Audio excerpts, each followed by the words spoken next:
La culture est un ensemble de manières d'agir, de penser et de sentir, communes à des individus vivant au sein d'une même société.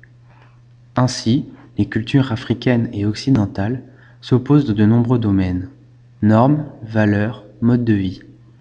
Depuis la colonisation, nous constatons un phénomène d'acculturation défini comme le contact direct et continu entre la culture africaine et la culture occidentale.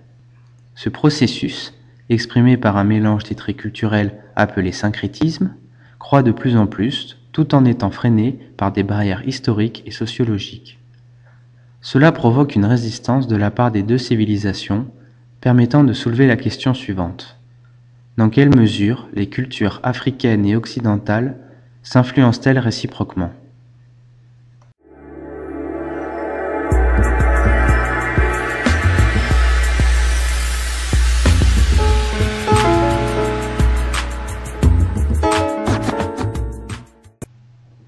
L'art africain a influencé l'art moderne du monde occidental lors de la découverte de l'art nègre, c'est-à-dire au début du XXe siècle. Durant de nombreuses années, cet art est boudé et jugé sans intérêt par les musées à travers le monde. C'est sous l'influence des peintres cubistes que ces créations commencent à être considérées comme des objets d'art à part entière. Par exemple, dans cette œuvre cubiste très connue, Les Demoiselles d'Avignon, réalisée en 1907 par Pablo Picasso, on perçoit une influence de l'art africain. En effet, on constate que les visages féminins sont représentés par des masques africains. Dans le domaine musical, l'Afrique inspire de nombreux pays occidentaux. L'Amérique, dans son ensemble, danse sur des musiques d'influence africaine, comme le jazz, par exemple, qui connaît un très grand succès aux États-Unis, puis se répand dans le monde entier. L'Occident étale aussi sa culture artistique en Afrique. Que ce soit sur le paysage architectural ou dans le domaine musical, les Européens laissent des traces de la colonisation. Par exemple, à Tunis, l'architecture urbaine connaît de nouvelles formes, très différentes de l'architecture traditionnelle de la Médina de Tunis. Les rues perpendiculaires se substituent aux rues étroites et tortueuses, des immeubles à plusieurs étages remplacent les bâtiments bas et tout en longueur.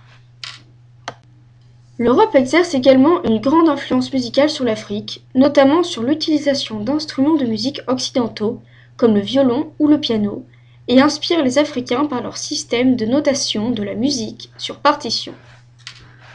Cette influence artistique mutuelle entre l'Occident et l'Afrique montre un brassage culturel. Cependant, c'est aussi dans leur mode de vie que les deux civilisations s'inspirent de leur culture réciproquement. C'est également dans la vie de tous les jours que l'on note des influences mutuelles entre ces deux cultures. En effet, en recherchant un certain exotisme, les Occidentaux s'inspirent de l'Afrique en ce qui concerne la décoration intérieure, le mobilier. On remarque depuis quelques années de plus en plus d'influences africaines dans les magazines qui tentent de reproduire l'ambiance africaine en créant des objets typiques du Maroc ou de l'Afrique noire, tels que les poufs ou les meubles africains. Les Occidentaux cherchent un esprit africain chez eux, à travers le stéréotype véhiculé par l'image de l'Afrique.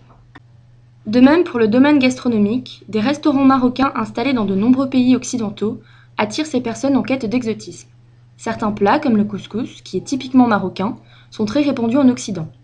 Le couscous est très apprécié des Français, qui l'ont découvert à l'époque de la prise d'Alger au XIXe siècle. Les Africains, eux aussi, ont subi une occidentalisation de leur vie de tous les jours. La nourriture américaine se répand sur tout le territoire africain. Les fast-foods, comme le McDonald's, s'implantent dans tout le continent et font aujourd'hui partie du paysage. De plus, les langues des pays colonisateurs comme le français ou l'anglais sont aujourd'hui parlées dans de nombreuses régions africaines et font partie de leur culture. Dans le domaine industriel, l'occidentalisation a permis à l'Afrique certains progrès techniques et technologiques qui contribuent au développement de ce continent et influent sur le mode de vie des Africains.